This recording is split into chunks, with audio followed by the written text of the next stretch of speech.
All right. I've hit the button. It says we are live. Hello, anyone who may be watching. We are live. Hello, friends who are here in person. Welcome to the show. If you are new, welcome to Soundbooth Sessions. You are about to see a Soundbooth session. Does anybody know what a Soundbooth session is? Have any of you been to a Soundbooth session before? Have you watched one online? My name is Dan. I'm up here in the booth. I'm talking to you. Yes. Hello. I'm the host of the show. This is not just a concert. This is a concert plus a conversation. We have a wonderful musician, Kellie Lin Knott, who's going to be performing for us. And in between songs, we'll be chatting, getting to know her a little bit. We are also streaming live onto so many different places. So tonight, for the first time ever, we are streaming using StreamYard, which is an online stream amplifier, which is allowing us to stream not only to the Sellersville Theater Facebook page, but also to Kellie Lin's Facebook page and also to our YouTube page. So for the first time ever tonight, we are streaming live publicly on YouTube. This is very exciting. We already have a lot of eyeballs in here watching. Jane Wells is here from Philly. Hello, Jane. Welcome to Pennsylvania. Kellie Lin Knott confirms it's working from backstage. Jeffrey Charles McAndrew, hello from Wisconsin. Hello, thank you for joining us. If you're joining us through one of Kellie Lin Knott's pages and you were expecting to just see Kellie this evening, well, I have hijacked the show. My name is Dan, and I'm here in Sellersville, Pennsylvania, and we have a live stream series here at the Sellersville Theater, and it's called Soundbooth Sessions, and you are now watching it. So the show will begin officially right around 8 o'clock. Right now I'm just giving you all a chance to congregate, and let's see. So far it's working okay. I want to say hello to Alyson, who is our comment moderator. And I'm going to just make sure that she has the information she needs before the show begins. So stand by, everybody. The music will begin shortly. Talk amongst yourselves. Comment section. Hello. Folks, please make sure to comment. Let us know where you're from. Let us know where you're tuning in from. If you have comments or questions or requests, send them our way. I don't quite know what to do here.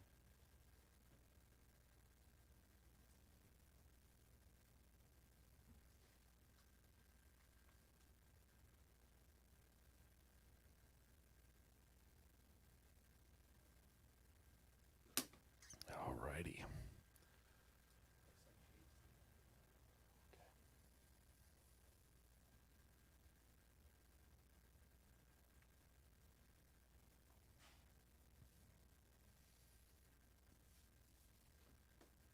All right, it's 8 o'clock, and all is well. I think it's time to do a show. Jeremy, are you ready? Let's see the thumb, the positive thumb of Jeremy come into screen. There it is. That means we're ready.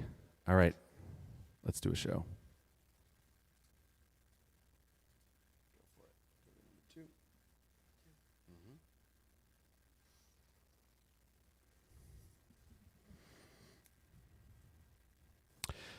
Good evening, ladies and gentlemen.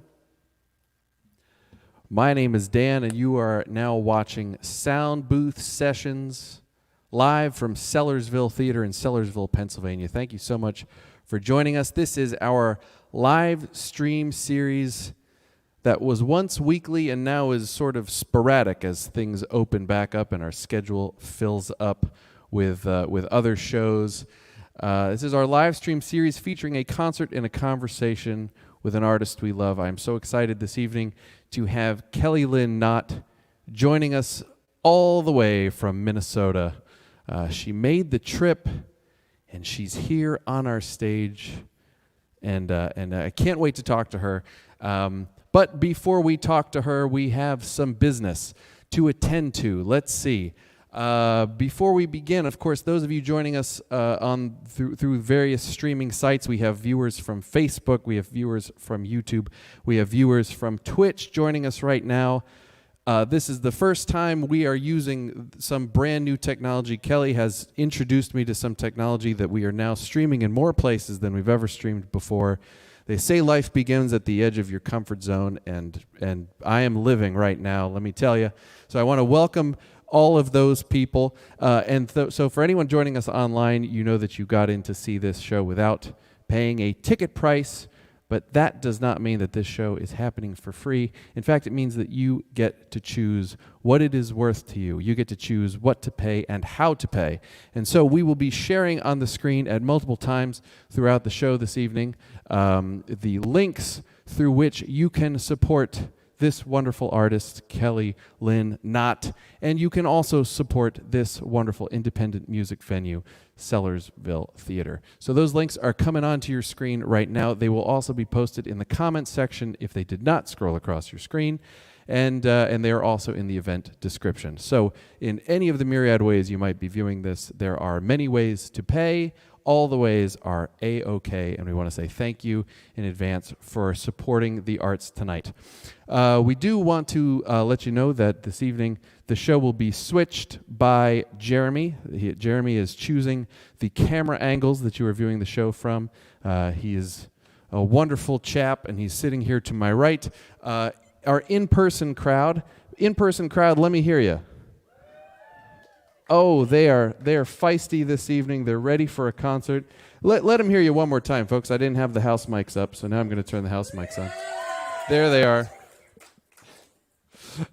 If you would like to be part of the live studio audience here at Soundbooth Sessions, visit us online at st94.com.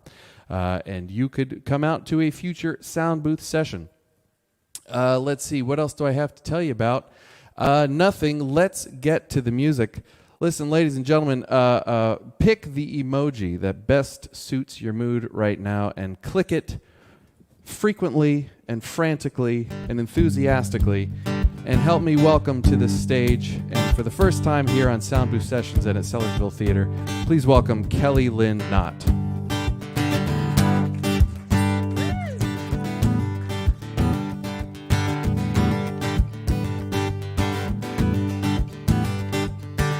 Tomorrow, river, where I wait for you. Tomorrow, river, beyond someday. Tomorrow, river, where we never do. We hope, we wait, we pray. Baby, don't you come down, the banks are steep. Don't you come down, you could lose your feet. Got a life to live, so live it up higher. Baby, how it gets old, living wish to wish. Don't you be sold by that monster fish. It won't come when you call, and you'll be called a liar. Tomorrow, river, where I wait for you. Tomorrow, river, beyond someday. A river on the shore, always wanting more. We hope, we wait, we pray. Pray for something bigger, better, stronger, faster, longer lasting. Pray, we pray now, we pray now, we pray. Pray for something bigger, better, stronger, faster, longer lasting. Pray.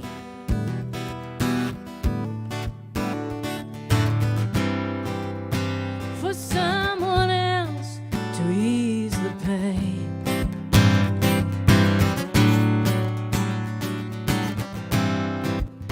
For someone else to take the blame.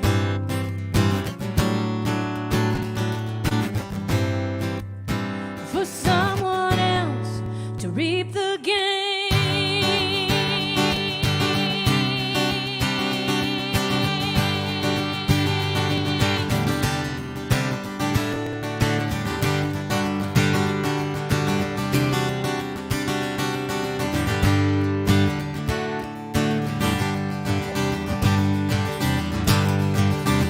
Baby, don't you come down, the banks are steep. Don't you come down, you could lose your feet. You got a life to live, so live it up higher. Baby, how it gets old living wish to wish. Don't you be sold by that monster fish. You won't come when you call, you'll be called a liar. Tomorrow, river, where I wait for you. Tomorrow, river, beyond someday. Tomorrow, river, where we never do. We hope, we wait. We hope, we wait. We hope, we wait. We pray.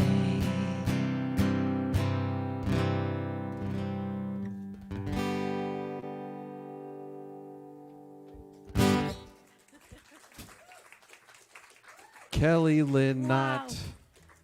There's people here. There's people. There's real hands clapping for I you. see live people. You see live people. I do. No, I really do. Been dreaming about this for what, 18 months? Is this your first show? No, last Tuesday in Ames, Iowa was my first show back. But so this is my second to first show back. Second to first show back, huh? My first East Coast show. There you go. Easterly. Well, listen, welcome to the show. Kellie Lin, it is so nice to have you here. Well, it's nice to be here. Thank so you for nice the to meet you invitation. face to face. Yes, because we met, as I've met many people, and some of you who are here tonight via stream. That's right. The internet has connected us. And I've enjoyed many of your streams, and I've enjoyed your music from afar, but now you're here. And I would like to talk to you, and I'd like to get to know you a little better, but can we hear a little bit more music first? I think that could be arranged. Do you have some more songs? Do you know I some do. more songs? I that you could play for I us? brought at least 3 Excellent. for the next 90 minutes. Well, You'll know them all by the time we're done. Let's hear another song or two, and then let's chat. Well, great. Most of the songs you'll hear tonight are from a record I did a couple years ago called The World Awake, and this is no exception.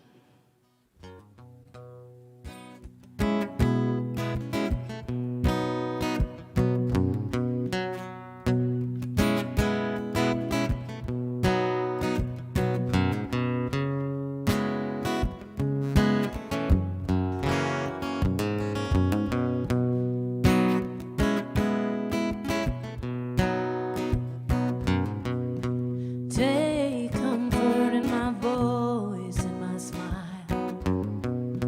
Take comfort for a while. I'd hold you if I could, if it was good. So take comfort in my smile. Take comfort in my trust and my faith.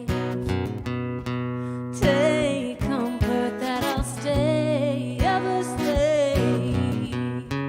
Wherever you may go, I hope you know to take comfort, my love.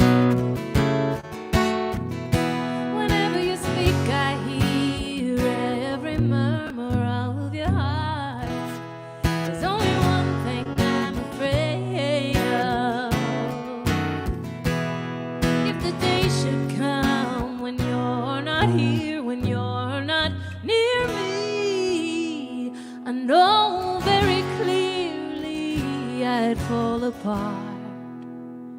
But I take heart, I take heart, I take comfort, oh, take comfort, I take comfort, oh, take comfort.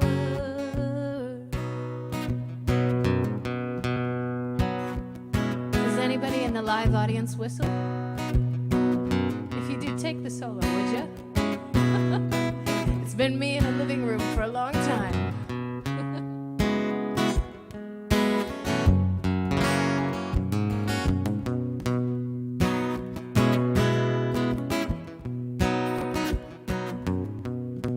Take comfort in my faith, in my trust.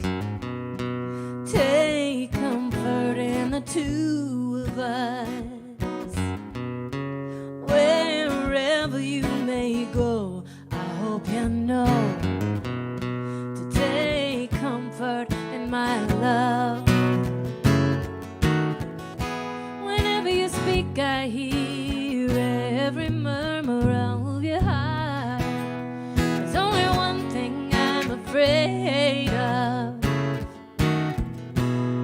If the day should come when you're not here, when you're not near me, I know very clearly I'd fall apart. But I take heart, I take heart, I take comfort. Oh, take comfort, I take comfort. Oh, take comfort, I take comfort. Take comfort, take comfort me.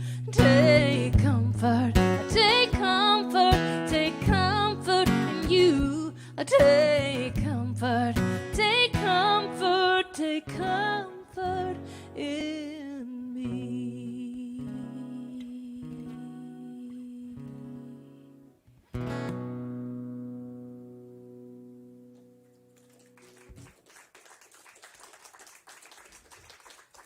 Beautiful. What was that from the house? Oh, thank you. So if you're in the house or if you're online, Dan and I have decided we'll evaluate requests, meaning he'll let me know if you're watching online, and if you're here, you can just say something, because that's how it works with in person. And if I know it, I'd be happy to play it. And if I see anybody requesting Freebird, I'm just going to ignore it. That goes without saying. Yes, I can do Blue Stared Back. I will do that a little bit later in the set because of the tuning. But yes, yes, yes. And remind me if I forget. But yes, absolutely. Oh, I'm glad you requested that.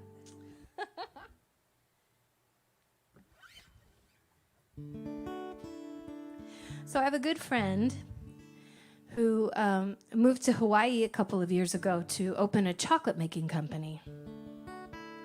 And prior to that, she was a yoga teacher, and she taught all over the world, and I helped run her business and run her retreats. And we took a group to India. And we were in Varanasi, and we were hiking to a waterfall, and we asked for directions in a little square. And a man pointed down a very narrow goat path and said, "That's the way you go. Just hug close to the mountain and keep walking, and you'll get there. You'll get to this waterfall." Well, it was quite literally a goat path, and we had competition from angry goats. And we climbed for about 2 hours and found a waterfall, not the waterfall we were looking for, but a beautiful waterfall. And my friend and I started writing this song called Lost in Love,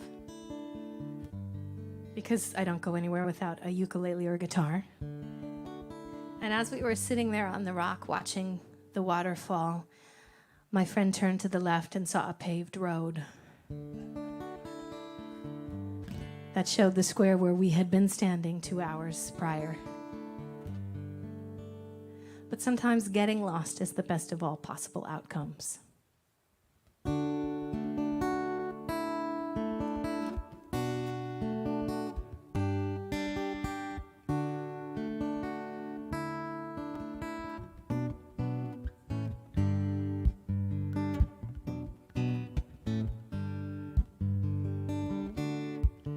Been so long lonely, we've been so long scared, sitting in a dark cold room, side by side, by the light of the TV.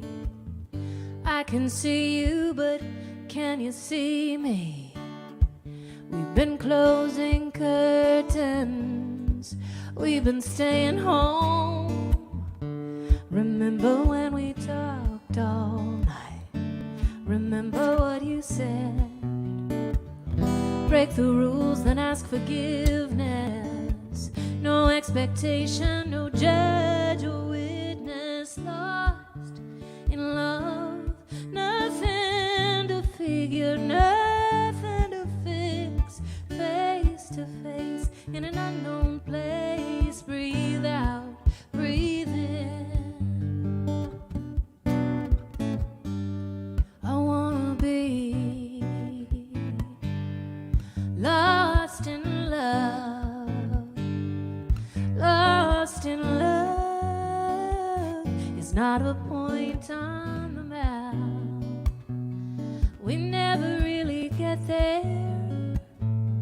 We never arrive. Love is on the way. In the moments we choose it, but we gotta decide. Decide.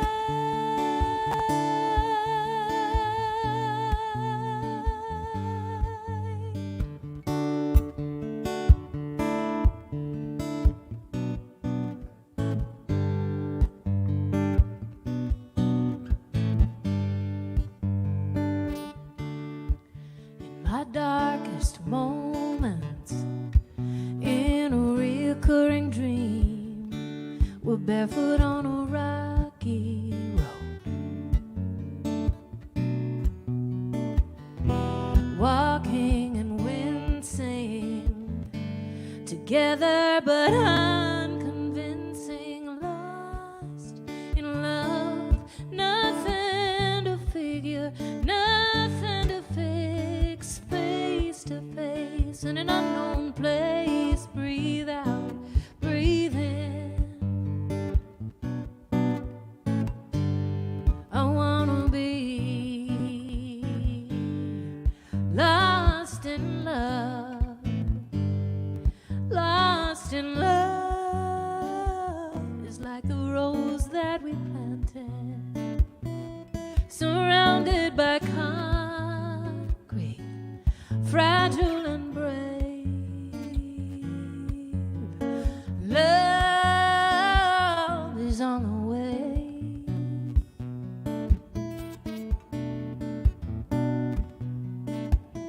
In the moments we choose it, in the moments we stay.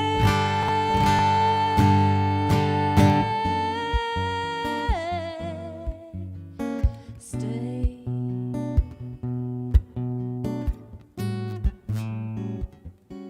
I wanna be lost in love.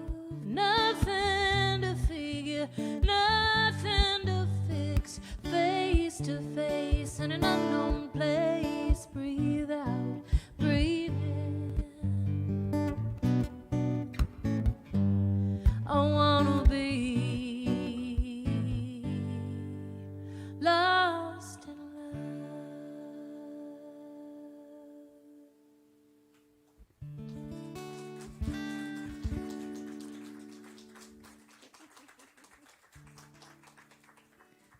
Another beautiful song. love. Oh, Kellie thanks. Lin Knott. So nice to have you here. Well, listen, since it's time for us to get to know each other a little bit, Yeah. tell me, let's go in the way back machine, and let's go back to you as a young person. If you can recall, like, what sort of music was playing in your house that grabbed your ear? What were some of those early sounds that were filling your head? Sure. Well, my father played in a band, and so I sang backing vocals for him, and they did 60s and 70s and 80s. So there was that. Okay. But then I was also listening to Mark Knopfler, Bruce Hornsby, Mary Chapin Carpenter, the Indigo Girls, Jonathan Brooke, Susan Werner. And musical theater, copious amounts. Oh, I love all of this. Yeah, right? Yeah, and also I want to shout out musical dads. We love musical dads on this show. We've heard a Musical lot about dads. some great musical dads. Well, that's really cool. So, can you pinpoint, was there like one particular moment that, one song or one artist that like really captured your imagination and you said, I got to do this. I want to get into this racket. I started when I was around 8. I started writing songs, and then I tore up my hands on the guitar, and so I got some ice, and I would stick my hand in the ice and then tear up my hand some more and keep playing.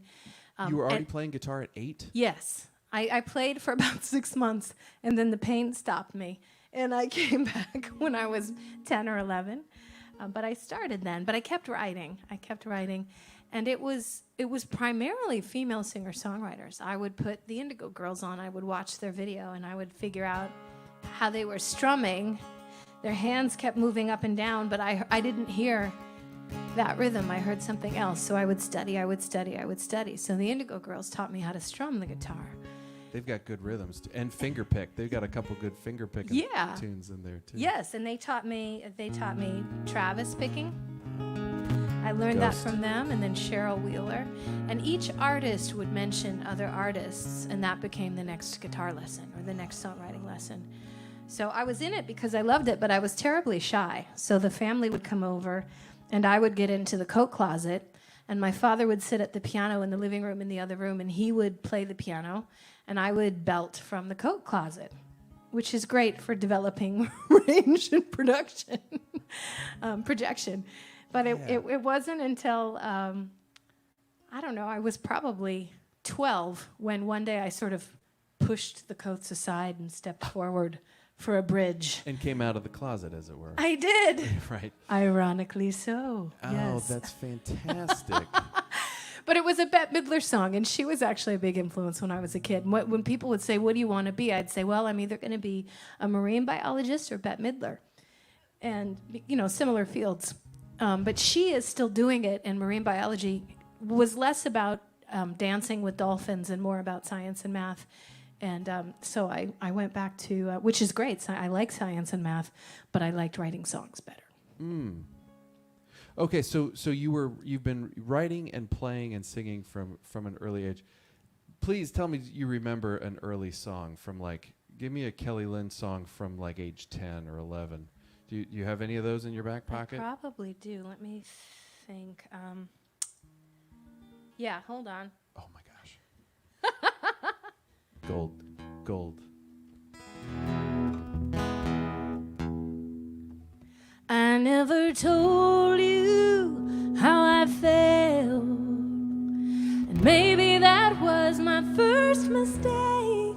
I never told you how I felt, and now you're with someone else. I never told you, I never told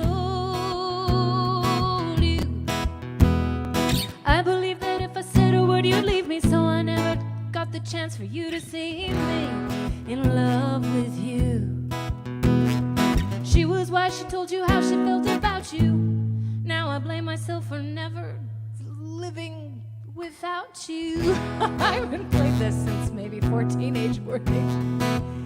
But it was the song, every song was this song. I never told you, all unrequited love songs. Wow. I think at that time. Pretty much every song. Different words, same thought. Same sentiment. Oh my goodness. Star-crossed. Okay, well thank you for playing that. That's great. So then how did you grow out of that? Was it just through repetition, or was there some mentorship? Did you have some songwriting teachers, or? I kept listening. I mean, my father listened to me, but I was in a band. By the time I was 14, I was in a band called Those Two Girls, and it was me and one other girl. Mm. And then we met our third in high school, and we played in a band called Propinquity, which means nearness in place or time. And we would do 3-part harmonies, but nobody ever had the melody. So I would have a melody note, and then I'd be on a harmony note. and then I might switch to the high harmony. So the harmonies sort of did this. Oh, that's cool. Yeah, it was cool, but it was also, poor arranging. But we started to play and sing, and of course, the first thing we did was cover all of these artists that we were listening to and loving, and from there, songs started to evolve. For me, it was often about a guitar technique that I wanted to learn, and I would learn a specific technique, and then that would become a song. Well, that's interesting.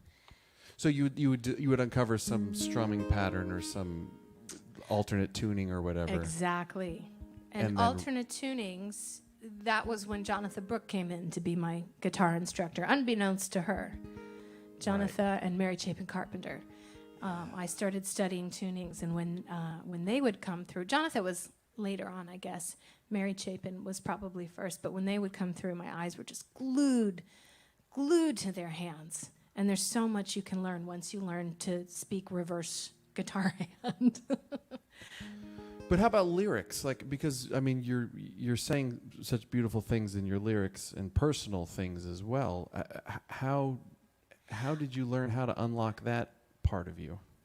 I think it came from just evaluating the songs that moved me. I wasn't necessarily always moved by the sad songs about unrequited love. In fact, some depending on the artist.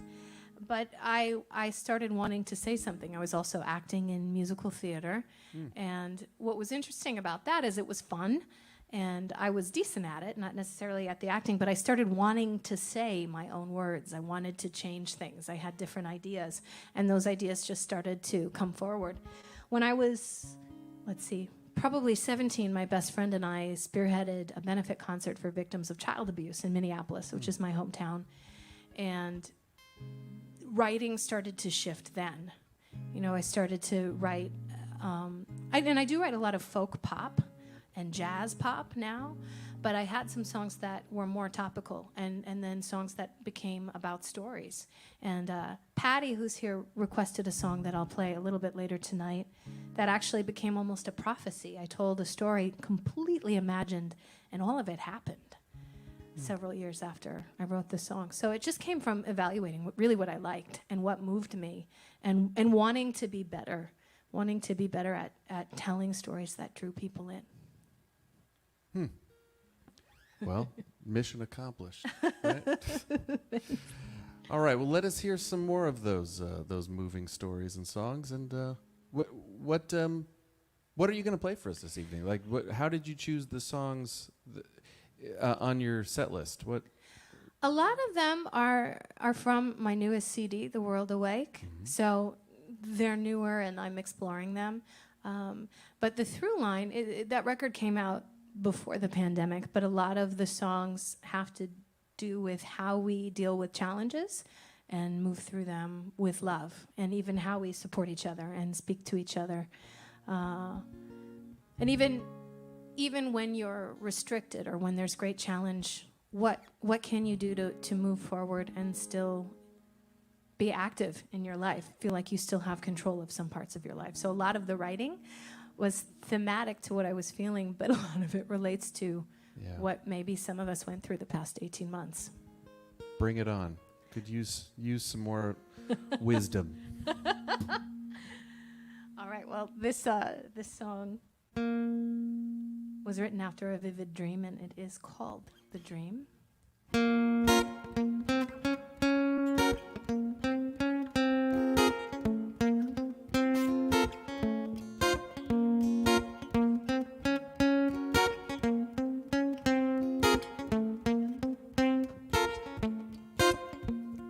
Memories and pieces stirring like smoke, the clues found in waking, fragmented hope.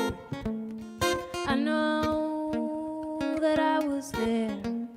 I gotta find my way back in, and I know that you were there. I face the clock away again. I'm traveling through time, the dark of my mind, through the place that I'll find you waiting.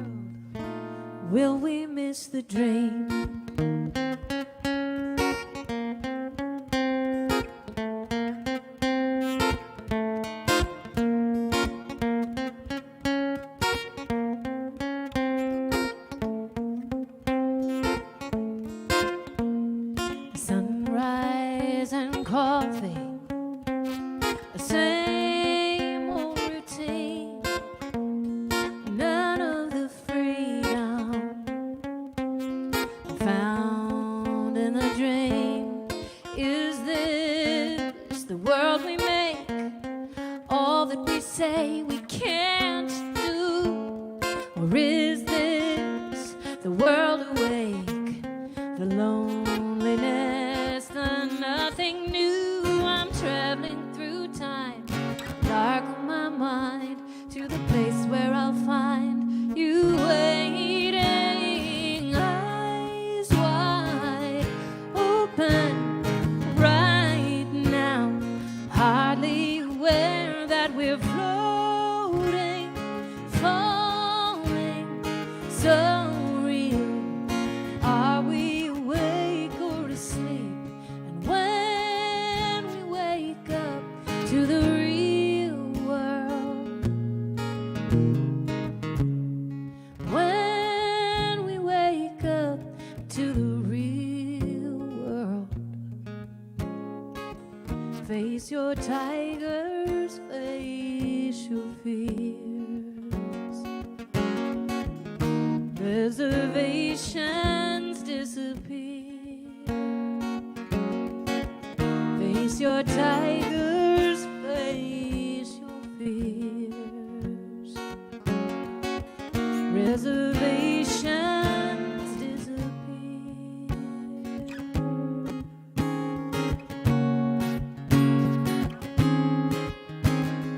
Eyes wide open, so real, hardly aware that we're floating, falling, so real. Baby, we know we're asleep. One life, one chance, right now. Now that we're dreaming so deep, if we wake up in the real world, if we wake up in the real world, will we miss the dream?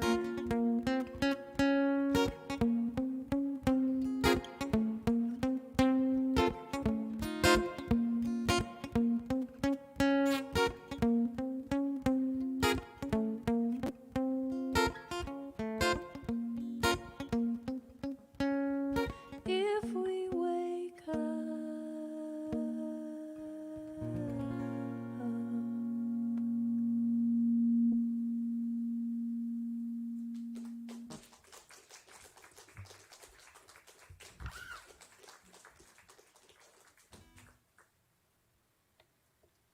All right, so that was The Dream. You said it was off The World Awake. In fact, it had the titular line there, The World Awake, Yes. good nestled in catch. those lyrics.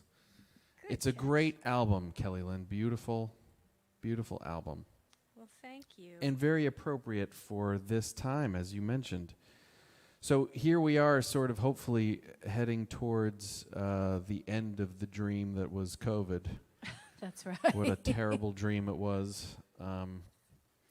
And a long night. that's right. That was And one long so night. COVID has actually been the reason why you and I connected. And so one of the things that will carry out of the dream, if I may carry the metaphor way too far, is that it brought us together. And there's a whole lot of things that I think many of us have learned, and we've adapted to the current climate, and some of those things we're going to carry with us out past COVID, right? Oh, yeah. And so you are certainly someone who has really made, I don't know if the best is the right word, but you've adapted in a really incredible way. And so you and I met on a panel discussing live streaming and doing virtual events over the internet. Yes. And so I just want to ask you to tell the folks at home, describe the business that you created in regards to streaming. Sure. Well, I would say more stumbled into. Okay. But one of my favorite songwriters who I have known since I was 17 is Susan Werner. And Susan, when the pandemic hit, was one of the first artists who was ready to get online. And she and I had talked about it before, but she called me and she said, "Would you help me?" And I said yes. And we started experimenting, and we figured out, what platform we wanted to start with. And then she wanted to add guests, and we figured that out. And each show we learned something new. And as Susan started having guests who were in the same boat, hundreds of tour dates canceled, her guests would hire me. So in this case, I blame Susan Werner, but what was helping out a friend, and Susan hired me to do that. She brought me on full-time to help her with that, became a full-time business that included other artists, and a lot of them were the artists that had unknowingly given me guitar lessons when I was a kid. So Susan, her first guest was Trina Hamlin, who I knew Trina from, I lived in Boston for a number of years.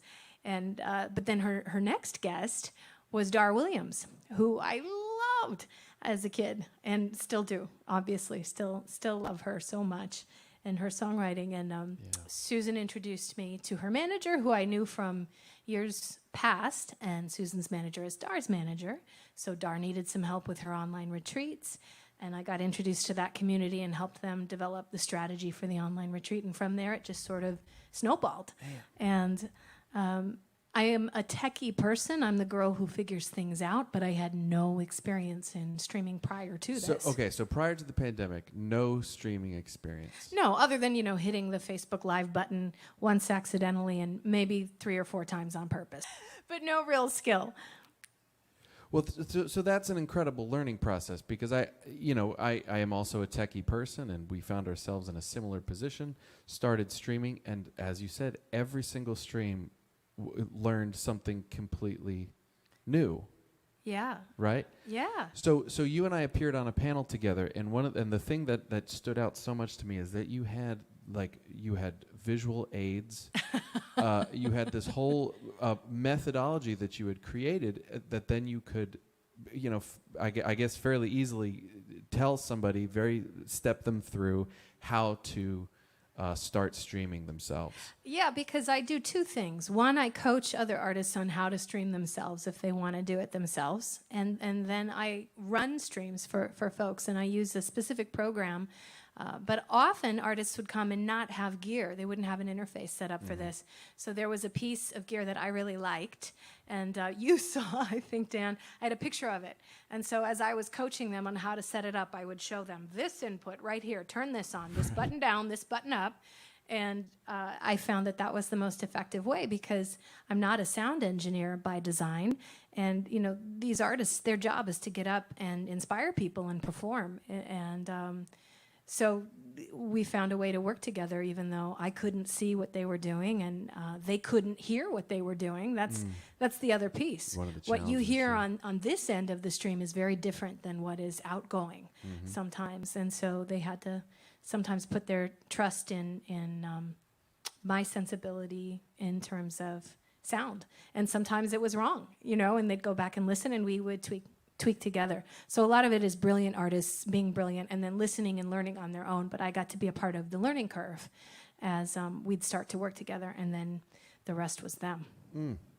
So now I imagine there may be some musicians watching right now. Maybe they're interested in streaming. Maybe they've already been doing it. Are you available for hire as a consultant? Like if people want to find you and bring you on board to their team, how do they do that?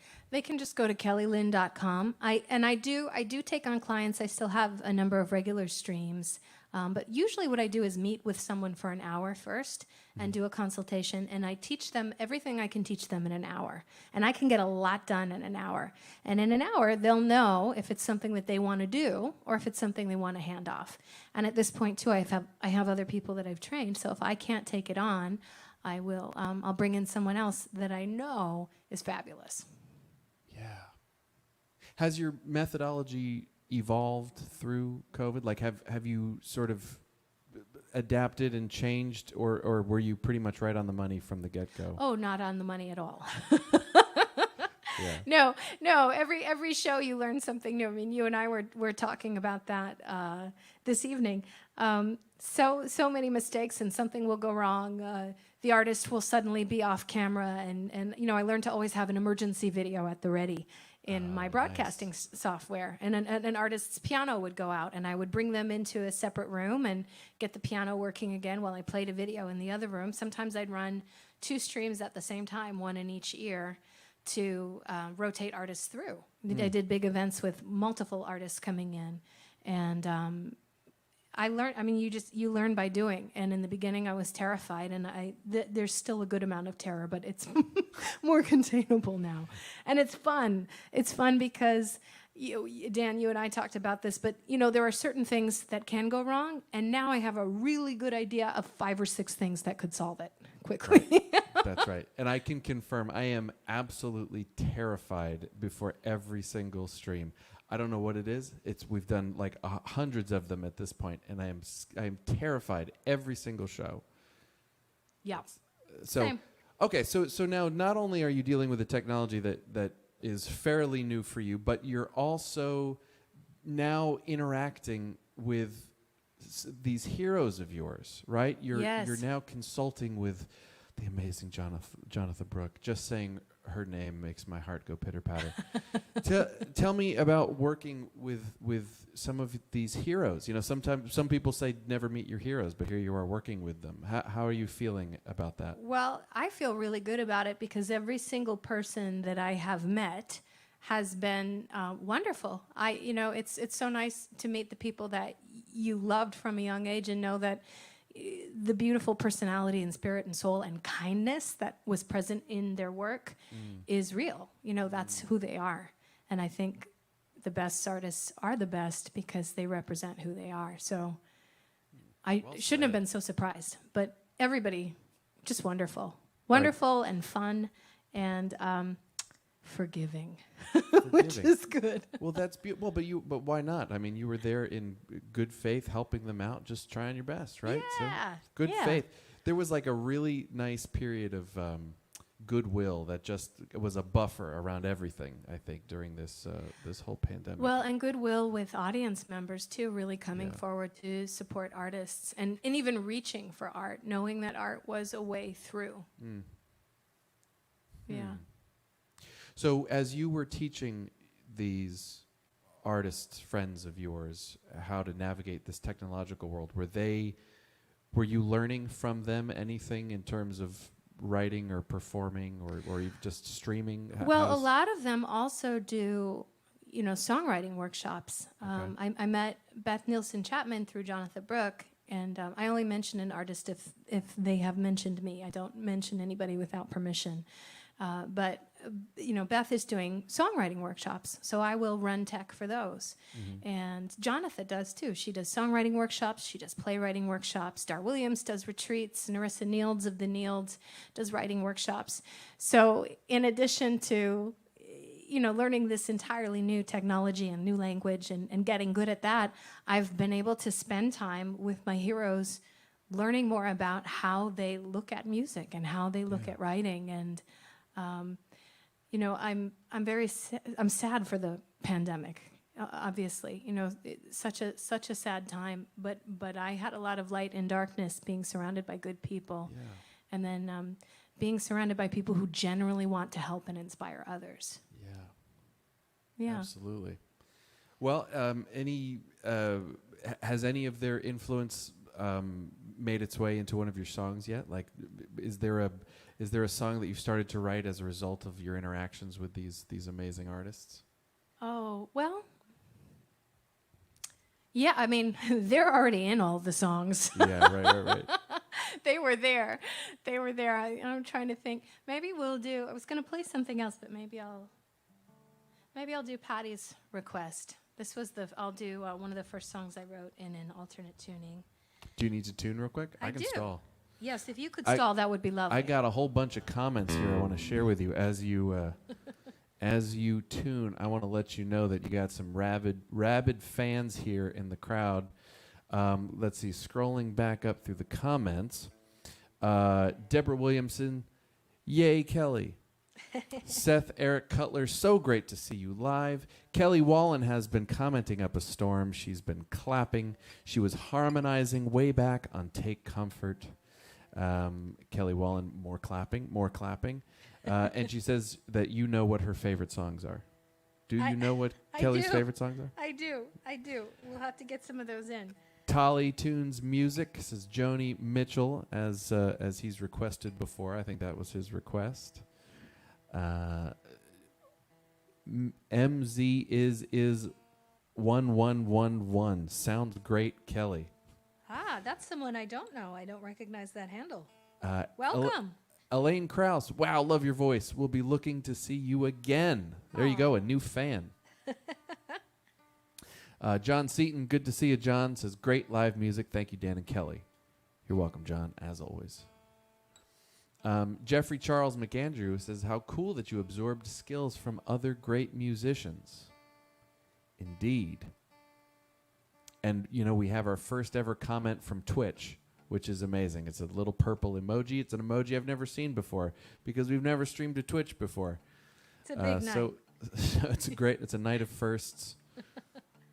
How's it? Tell us about the tuning you're going into. What is the tuning in question? So this is, and I'm not sure who I stole this from initially. This is D-A-D-E-A-D. So a lot of people play in Dadgad, but this has the G string tuned down to an E. Oh. And I know that this is a tuning that Jonatha uses tuned up a half step. So she does it in E flat and then uses capos sometimes. And by the way, she has, speaking of guitar lessons, if you go to her website, she has done guitar tutorials for a lot of her tunes. And then there's a tuning list there. So I think I've heard her say that she just plays with the knobs and just sort of rolls with whatever tuning the guitar happens to be in when it's out of tune. And then a song will fall out.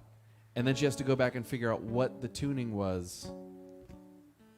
And then just kind of reverse engineer the tuning based. It's just kind of one of those happy accidents. She has a lot of those, I think.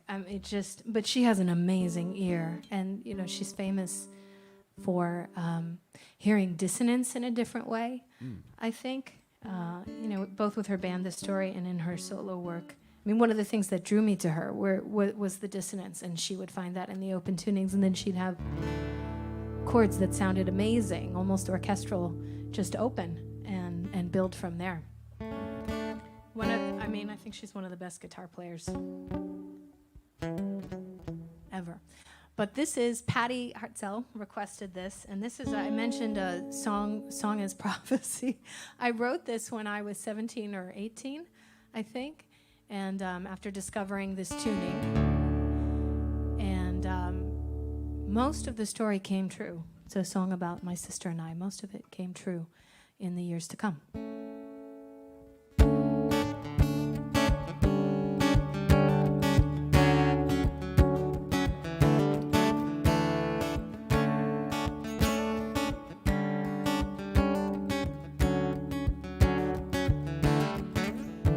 Was a tin can summer in Arizona, the day before my sister was born. And we kids ran the neighborhood dusty and dark, in 100 degrees and in jeans that were torn. But I wasn't there when they brought home the baby. Grandma took care of me, I kept good company. And when I saw my sister, I started to cry, racing from my house, from my parents towards the sky. And I stared at the blue one blinking, and the blue stared back. I stared at the blue, just thinking, and the blue stared back. The blue stared back.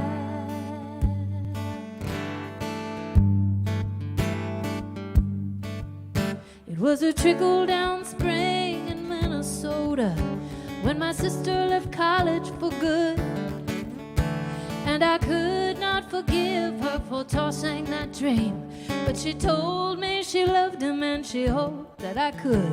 Still, I was not there at the wedding reception. The whole family went, but not me, the exception. And the next time I saw her, there was a ring on her hand, a big blue diamond, and I told her I did, but I didn't understand.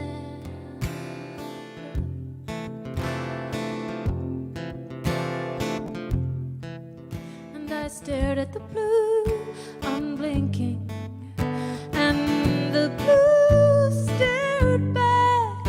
I stared at the blue, just thinking, and the blue stared back. The blue stared back.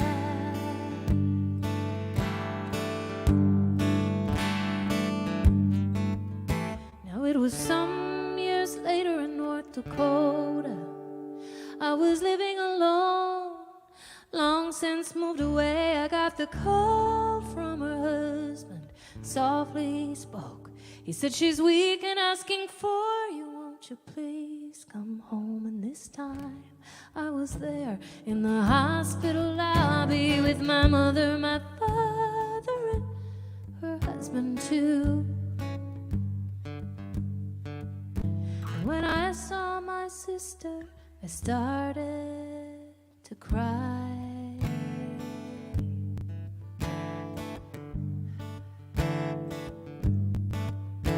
Like the baby she was holding with the blue in his eyes.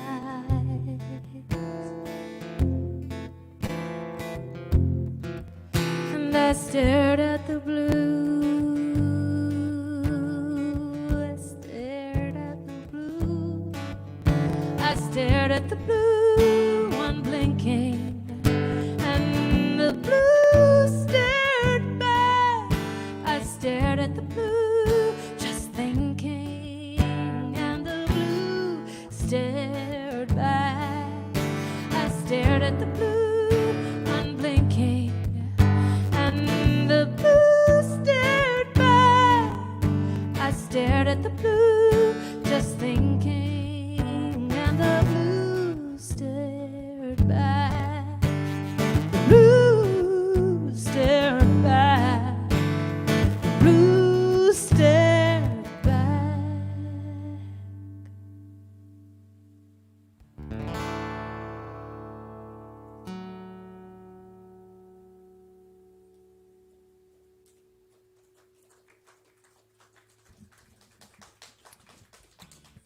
That's a lovely song, Kelly. Thank you. Thank you, Patty. And that one's going pretty far back. That's off a couple albums ago called 3. Yes. Nope, not that one. Sorry, Jeremy, I misled you. We're showing the album covers to folks, but that was actually so far back I didn't even pull it. My apologies. You can find that on Apple Music, folks at home, and iTunes. Do you remember writing that song? I do. I was in, with most of my songs, I can tell you where I was, what room I was in, what I was looking at. And a lot of them are written during travel. A lot of times it's in the car, especially now that we've got iPhones.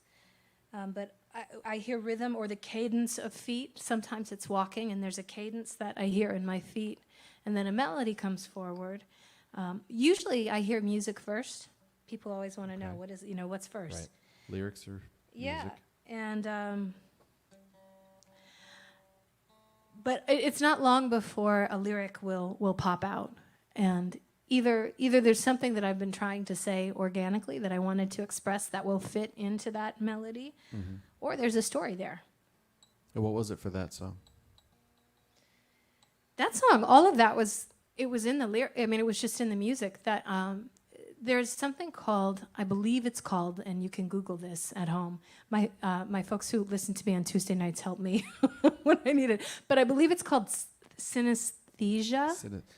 Like when you colors see with colors, when you see colors. So when you hear specific notes, you see colors, or when you hear specific chords, you see colors. And for me, that I do have that. I see colors, But often, music will inspire. I'll start to see a setting. I'll start to see a place. I see many movies. It's very cinematic for me, and it starts from the music. And once I start to see the landscape of where I am and sort of vanish into that, stories come forward. Huh. So is it safe to say that that music said blue to you, and then you ran with that and kind Actually, of played on the yes. blue theme? Yes, that, and I'm remembering something now that I hadn't thought about for a long time. But there was a Mary Chapin Carpenter song, and I think Only a Dream, maybe? Only a Dream? So that there's a line in the song that is, she actually says, the blue stared back, or something similar to that. Mm-hmm. And I think when I heard the music that I was, repeatedly playing, that line was there. In fact, it was probably a chorus that was first, the blue staring back, playing with that idea. And out of that, I lived in Arizona till I was 3. I was born in Minnesota, but my little sister was born in Arizona, and I remembered the sky and burning my feet. And so that became the tin can summer, playing kick the can with the neighbors. Yeah. And from there I started, part of it was memory, and then part of it was projection. And the story came forward. Now that device of the blue staring back, but different blue things staring back at you, did you have others that you workshopped that didn't make the cut? Like, were there other verses or other choruses with different... That's a great question, and I believe that there were, but I don't remember any of the non-keepers Get for them that out of particular here. song. They didn't make it. They didn't make it. They died, and they died hard. Well, I like that. Yeah. And it's a beautiful song. That one stood out, and I was hoping you would play it. Thank you for playing it. Well, that's Patty's fault, and I'm so glad. And I have to give Patty a shout out. Patty drove quite a distance to be here. We've never met in person. But she's a great supporter of live music online. And did we meet first backstage at a online Susan Werner event? Yeah, so Susan Werner released a new record. It's Susan Werner's fault. I say that a lot. She's getting a lot of blame tonight. She is. Yeah, she's to blame for this, too. I'm borrowing this instrument, and I really like it. But yes, Susan Werner's fault. She is responsible for a lot of good things. But yeah, Patty was backstage at Susan's online CD release party.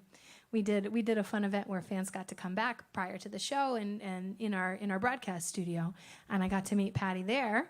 And then we have the same taste in music. We love so many of the same artists. So a stream would go live, and I would see Patty there, and you start to feel like, whether you're the person streaming the show and doing the tech or the artist, you start to really feel like, you feel the connection of we can really be together in separate spaces. Then I start thinking about quantum physics, and that's another discussion altogether. Let's get into it.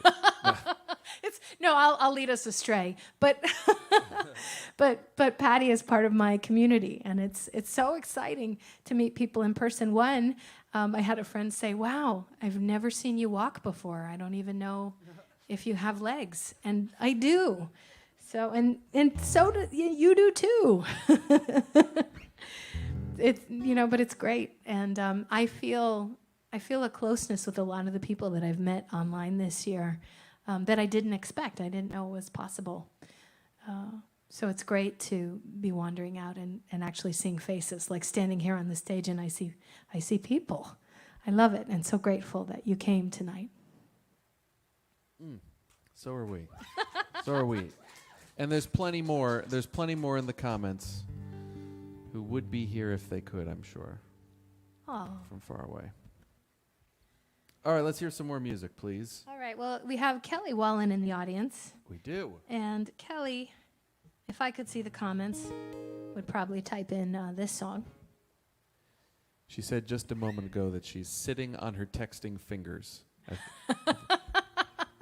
think she's been commenting a lot. No, we like that, Kellie. We love it, Kellie. Bring it on. Kellie has a nickname in the online world, and that's the other Kellie. I am also the other Kellie, but we're online buds, and we also met through this world of streaming. She's a wonderful songwriter and player as well, Kellie Wallen. So mostly I write by myself, but my mother had a dream right before this record, The World Awake came out, and I had a chorus that I had written a long time ago, maybe early 20s, maybe even prior, maybe even high school. So the chorus of this song that I'm about to play, and I never knew how to set it. It was a melody and it was a lyric, and I felt it, but I didn't know how I wanted to position it. And then my mom emailed me. My mom from Minnesota sent me a note and said, "Hon, I wrote some lyrics for you." And yes, I do hear her in my head like that when I read the emails, though. Her accent isn't that strong. But she sent me this thought, and then she remembered this chorus from many moons ago. And so this is a co-write with my mom.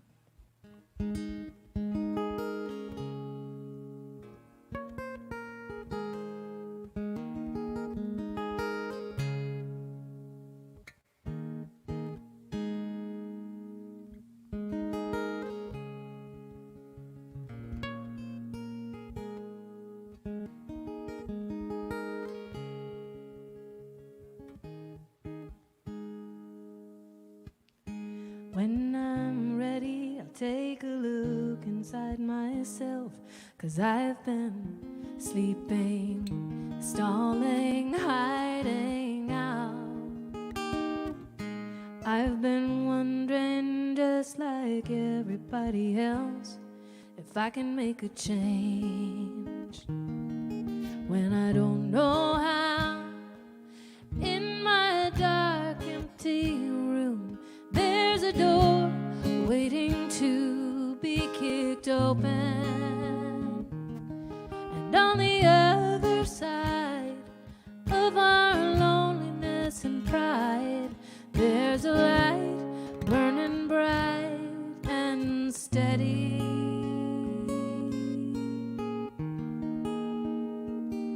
When I'm ready,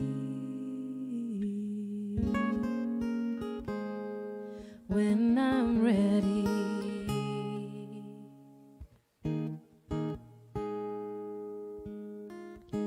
When we're ready, we'll be kinder, we'll be brave.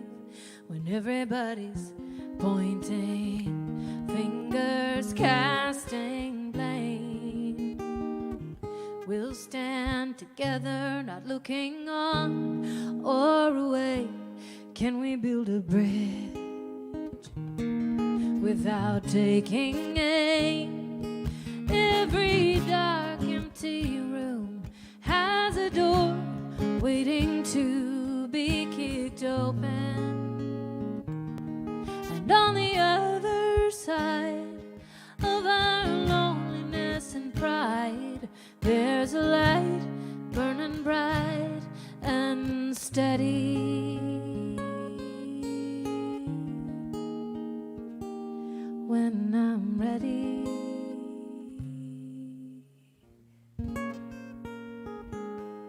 when I'm ready.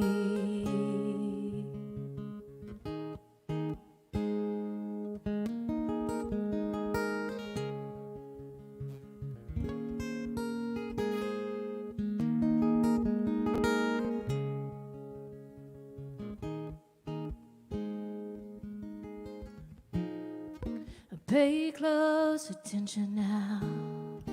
Put the guns down, put them down.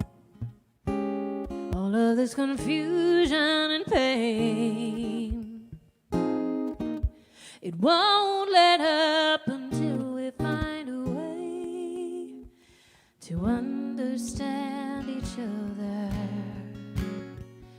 Understand that every dark, empty room has a door waiting to be kicked open. And when we see the sun side by side, everyone in that light burning bright and steady. When every dark, empty room has a door waiting to be kicked open. And on the other side of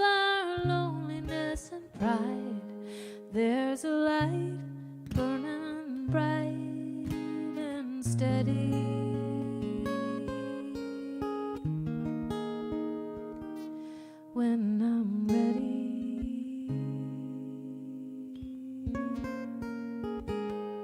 When I'm ready.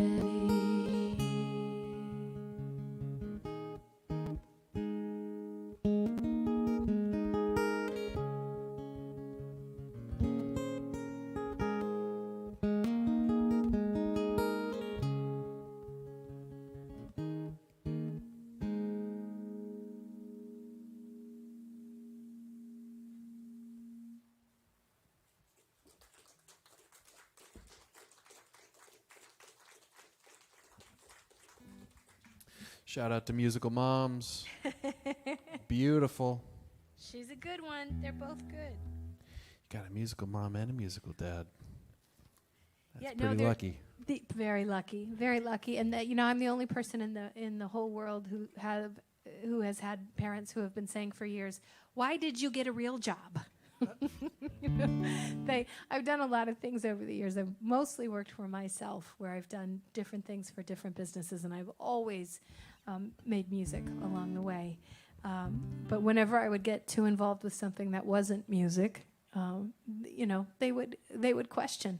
And that's really cool to have parents who see that you're most vibrant when you're creating from love.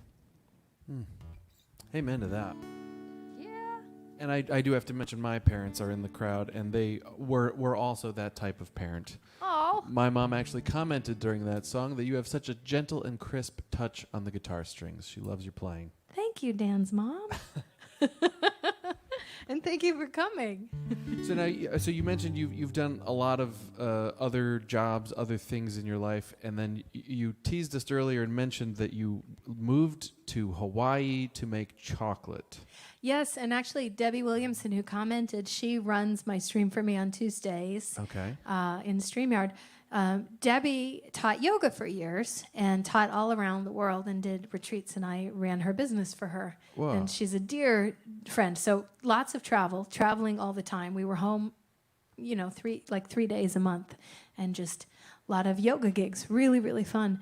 But Debbie, what's a yoga gig? Hold on. Sure. A yoga gig. Well, Debbie trains, or did. She's retired from this business, but she trained hundreds of yoga teachers how to teach yoga. And then she also led yoga retreats in Italy, Mexico, Bali. So that was fun too. That was a good gig. Now, were you playing? Did you play for those? Yeah, actually, I did. I did live improvisational music for her yoga classes. So we would work together. She would speak to a theme. I would put music under it, create a chorus, and then there was, you know, live music that flowed with what she was saying. But then I also ran the company. So marketing, sales, all of it, positioning. And she created and sold several yoga companies. And then Debbie being Debbie, she's afraid of nothing. Just absolutely an amazing woman. And she's helped so many people. But she fell in love with the process of making bean to bar chocolate. And she wanted to create some sort of business where she could teach people how to do that. She wanted to be close to the source. And Kauai, the island of Kauai and all of Hawaii, is the northernmost place where chocolate grows, cocoa beans, cocoa pods. So she went to Hawaii, and I remember we were in Boston. We were at a yoga gig, and she said, "You know, I don't think I can do this without you. I'm thinking about moving to Hawaii to open a chocolate making business." And I said, "Great, my bags are packed." Chocolate, Hawaii, yeah, great. Yeah, that doesn't sound like a hard sell. No, That's it was not. Wow. It was, yeah, she didn't have to work too hard on that. And, you know, and I absolutely love her and what she stands for in the world. She's just done a lot for a lot of people. So I knew that she would find a way to inspire people and make them feel like they were capable of anything through chocolate. So it would taste good, too. And she did. Is there any connection you can draw between the process of making chocolate and the process of making music? Well, let's see. That one's a stretch. I was just throwing that at you. No, I mean, maybe. So making chocolate, I'm thinking about this. So making chocolate, you start with essentially a seed, a large seed pod that looks nothing like the finished product, doesn't taste, smell, or look like the finished product. It's very colorful and beautiful. and it inspires you if you taste it, if you crack it open and pull out some of the fruit inside the pod. It's very sweet and delicious, but it tastes nothing like chocolate. So I think there is a parallel in that many songs start that way, just for me, full of colors and deliciously sweet. Like you can't get enough. You want to spend time there in that place of the not knowing. And over time, as you add friction and heat and more energy and ideas, they become something completely different. Often songs, for me, that start out with a specific idea wander off on their own and reemerge even a couple years later to serve a different purpose than I thought they would. So I think there's a parallel. Chocolate making and songwriting, there it is. That was a hell of an answer. Beautiful. Well, okay, so you've actually run businesses before, which suggests to me that you are probably a very organized person. Is that correct? Are you an organized? I am a messy, organized person. There are colored Post-its everywhere, but I know where everything is. So it's a very creative, organized space. It might not look organized to everyone, but yes, pretty organized. So one of the things we've done in this show is we've talked to a lot of songwriters about their process and sort of about. I'm not being a songwriter myself. I'm quite fascinated with where ideas come from and then how you mold them. Your bean analogy, beautiful. Of how you it's not much and then you have to shape it and find something in it. That's amazing. But so now I'm wondering about how do you. The process of creativity seems to be very chaotic for a lot of people. So for an organized person, how have you come up with any ways to sort of organize your own creative process? Absolutely. Yes. But I start with the mess. For me, it's two different parts of my brain. So when I'm running a stream that I have to be on as a singer, I can do it. I can run the tech. I can handle the comments. I can do it myself. Yeah. But it's a different part of my brain, and I can't drop into the space where I feel the music or where I can improvise. I can't drop into a space where I can trust that flow will take me somewhere musically. Yeah. It's just a different brain state. So often, if I get stuck on a song, if I'm in that sort of place of creative play, again, where I'm seeing colors, hearing colors, feeling a rhythm, maybe walking a rhythm on the street or pounding a rhythm on the steering wheel as I drive or listening to the sound of cars pass my vehicle. It almost always starts in an auditory fashion. I'll put it away, and then I'll come back to it, and I might organize it. And I might organize it into a structure and go, all right, well, what I have so far, this sounds like a chorus, and this sounds like maybe it's a verse.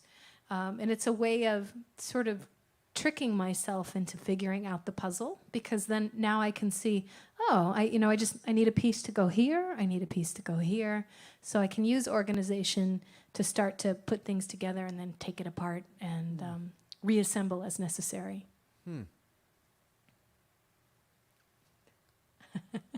Yeah, that's. Have you ever taught someone or tried to teach somebody how to write a song? I teach songwriting. I teach guitar and ukulele and voice. I don't do a lot of it. Someone has to really love it, and I do it in a really specific and different way. I teach some technique, but a lot of it is about intuition and diving into intuition and starting there. Because I think most of us edit too soon. We get to editing too soon, and we miss the big idea that was sort of hiding out. The brain has to be warmed up, and we've seen, I've read a lot about this. I'm fascinated by this. If you look at the brain waves that occur during creativity are very similar to the brain waves that occur during yoga and meditation. So when we're busy, we're in beta. We're getting stuff done. We may be slightly stressed. We have to be slightly stressed to complete what we need to complete in a timely fashion, or we would never do it. Now, some creativity comes out of necessity. Creativity evolved as a tool to save our lives. There's a tiger coming at me. What can I do to get away? I'm going to climb the tree. I'm going to set a fire. But creativity, I believe, and I don't know if anyone else is saying this, I believe creativity can be induced. with deep breathing, with movement, with visualizations, allowing your brain to move from tasky, fast beta to a slower state, to that meditative state. They drop down into a place where you're relaxed and you're no longer editing. There's no urgency. Now you're listening. Now you're waiting and receiving. And so that is something that I like to take people through. Yeah, and that sort of also goes back to what you were saying about finding, when you're on a walk, there's that meditative, the repetition of the walking, there's the movement, but there's also that you get sort of hypnotized by the repetition. I've heard people talk a lot about writing while they're driving, as you mentioned. Yeah. That's very well Rhythm said. does it. If I hear, and sometimes it's a rhythm even before a melody.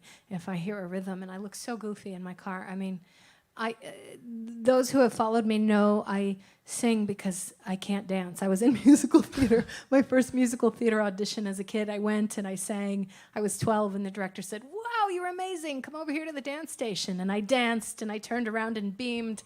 And he said, "You have such a great voice." And that was telling. It's a theme that has recurred. But, that's a beautiful thing because it led me to find something that I could do in a way to express. And I still love to dance. It does make people uncomfortable. But it doesn't look right.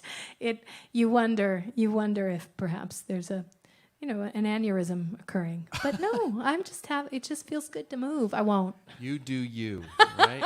Thanks, Dan. Do what makes you feel good. All right, Kellie Lin, can we have some more music, please? Absolutely. This is, I'm going to give you a song by another Minnesotan. Which Minnesota? Oh, well. I don't want to spoil it. No, go ahead. I know what you're doing.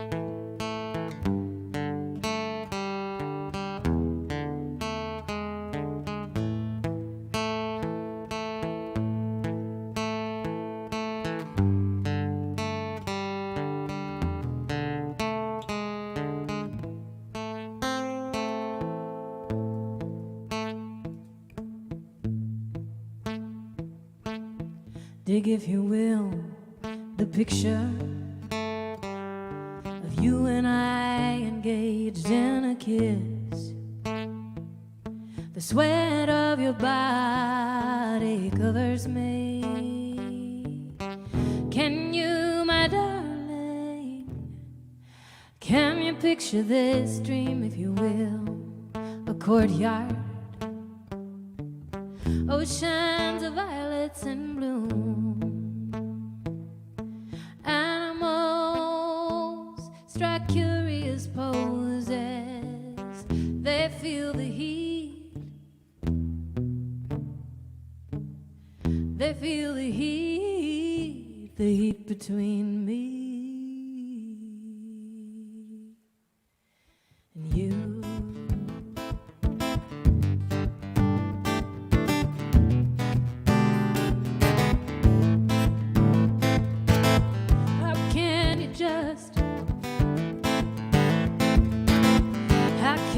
Just leave me standing alone in a world that's so cold.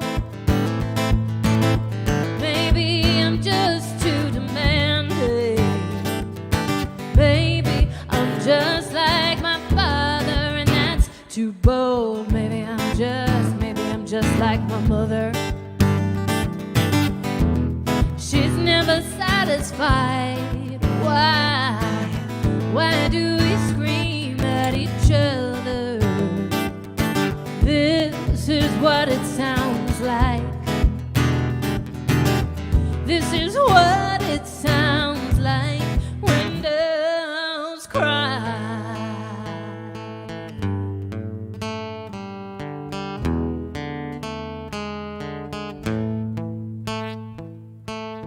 Touch, if you will, my stomach. Feel how it trembles inside. You got the butterflies all tied up. Don't make me chase you. Even doves have pride. How can you just leave me standing alone in a world that's so cold?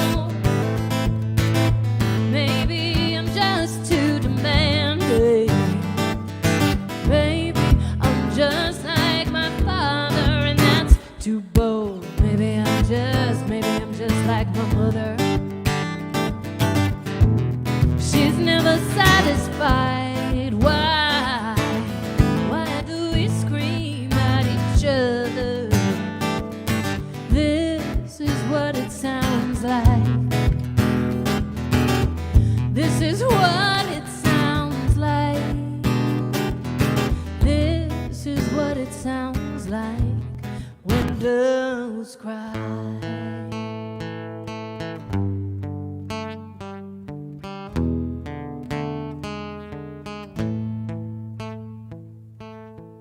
Why do we scream at each other?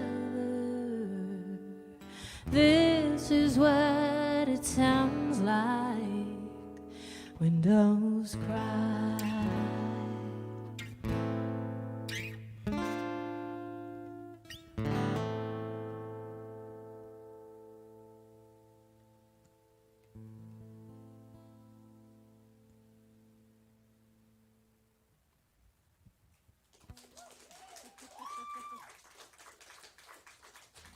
Song by Prince.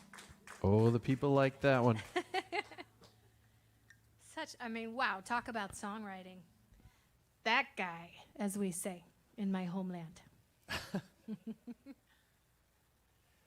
Friends at home, let me remind you, the links are streaming across your screen right now. Please show your support to this fantastic artist. Please show some love to Kellie Lin Knott.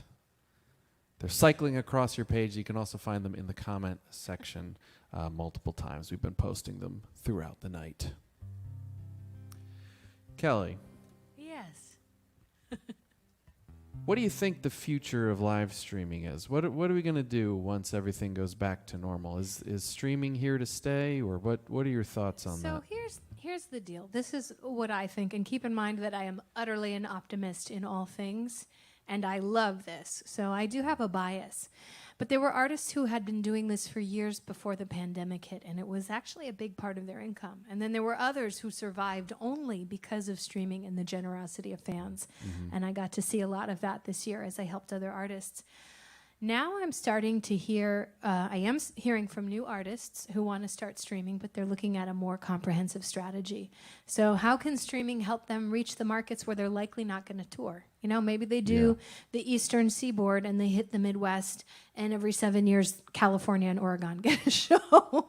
You know, and that's common because it's expensive, and artists aren't making money in the same way. We're seeing communities built across those boundaries, and I am hearing from artists who intend to keep streaming for those audiences.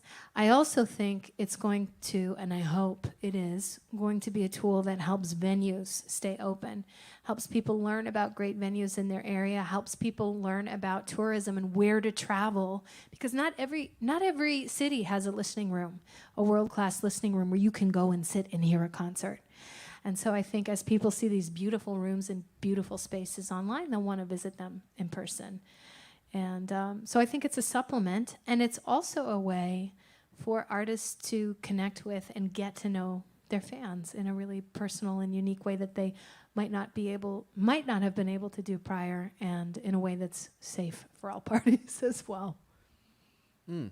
So I think it's here to stay. That's the short answer. You had the long answer first, which is usually how I roll. But the short answer is I think it's here to stay, and I think it's going to be a boon for venues and artists alike.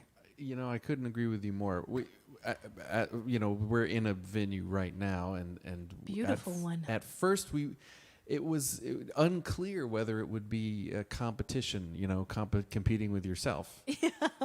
But I'm totally with you. I totally see it as an additional offering, and we can connect with other people who otherwise wouldn't be able to be here in person. I've connected with so many people over the internet, many of whom are watching right now. Hello, that otherwise would have never been here. And you mentioned before about meeting somebody who you only met over the internet. I want to shout out Jane Wells. We have a commenter right now who drove here from Oregon. She's a driver, and got to meet her in person. We'd met in the comments section many times, and she actually drove out and met her in person. It was amazing. So cool. Folks, be like Jane. Be like Patty, right? Drive for live music. Drive, go visit those places. Visit the people in person, and continue to support artists. Yeah. Mm. And venues, because the venues are the space that create the community for us to all come together. We want these doors to stay open. So as you're looking at tipping if there's an option to tip a venue, and there is tonight, support the venue too, because they work so hard to bring community events to you, wherever you are. We do. Well, what's next for you? Kellie, do you have another album in the works? Is there more music? Was the pandemic a good time for you to write? I have written some. I've got a lot of song snippets on the old iPhone. Lots and lots of snippets. But I think it will take a dedicated session to finish those. And honestly, often that's the case. I'll think I haven't been writing, and then I'll go and I'll find 50 verse, chorus, bridge, the song sketch, and pick a dedicated time and sit down and start to write those. So yes, I hope to, in the fall, put out either an EP or a full-length album. I haven't decided yet. I have 10 songs that I'm looking at. And some of the folks who listen to me on Tuesdays at 7:30 p.m. Central on my Facebook and YouTube have voted already on some of those songs, because I will occasionally play unfinished songs. I'll throw them out there to get a response and workshop them. Yeah, and just see. And they're not shy, which I love. That they're always very kind, but there are clear trends that emerge. So it's good market research. So yes, another record. I plan to continue streaming for artists who need my help, and I'm hearing from a lot of venues now. And Dan, I'd like to refer them to you, because I think what you're doing here is really wonderful. It's a win-win for artist and venue, and then building community. Thank you. Yeah, and from that, I moved from Hawaii to Minnesota almost exactly a year ago. My whole family, except for one uncle who escaped to Wadsworth, Ohio, is in Minnesota. They're all there. And they all sort of look like me. We all have this hair, and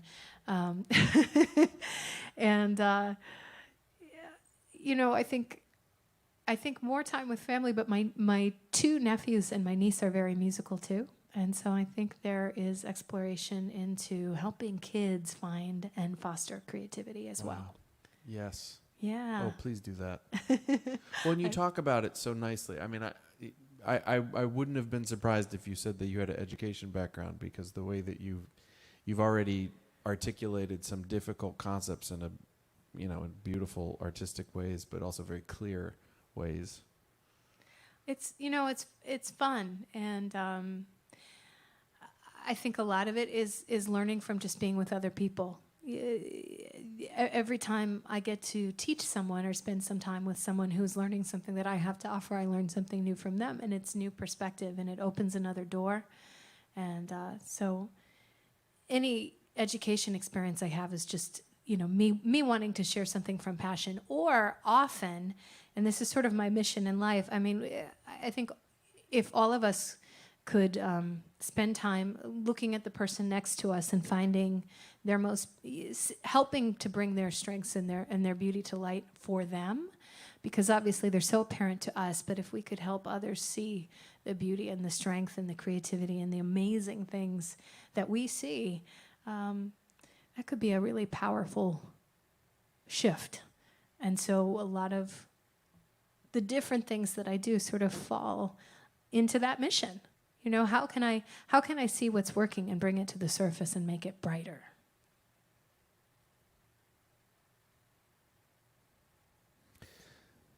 May we all aspire to that. Nicely said. Kellie, how are you going to put us to bed this evening? Yes.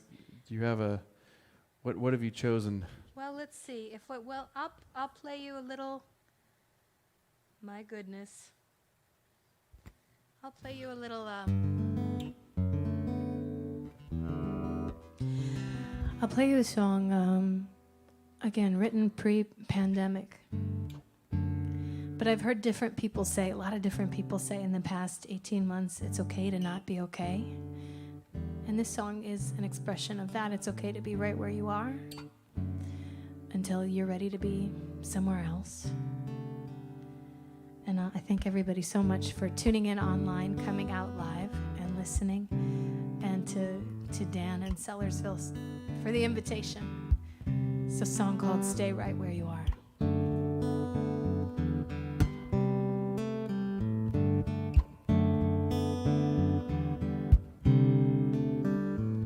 You've had a little trouble, miles from the nearest road.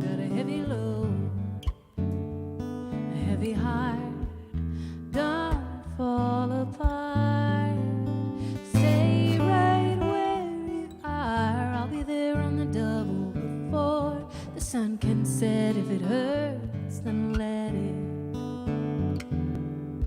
Don't disappear. Stay right where you are.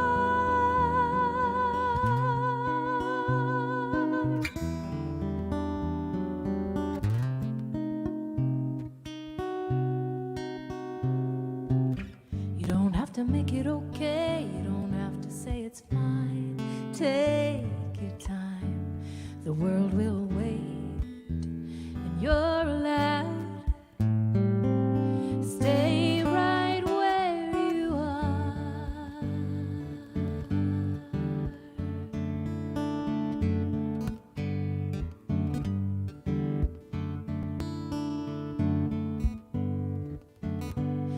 You're grieving.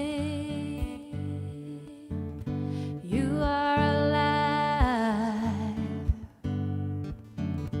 Feel what you're feeling.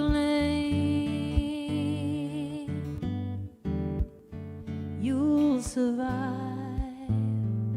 You are stronger than you know. You will survive. And I wanna tell you so.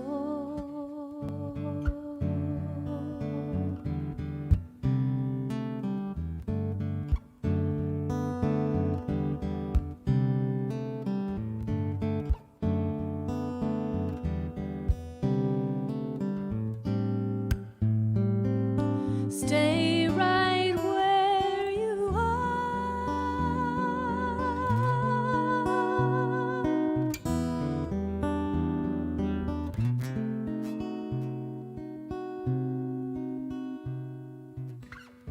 You've had a little trouble, miles from the nearest road. Got a heavy load, a heavy heart.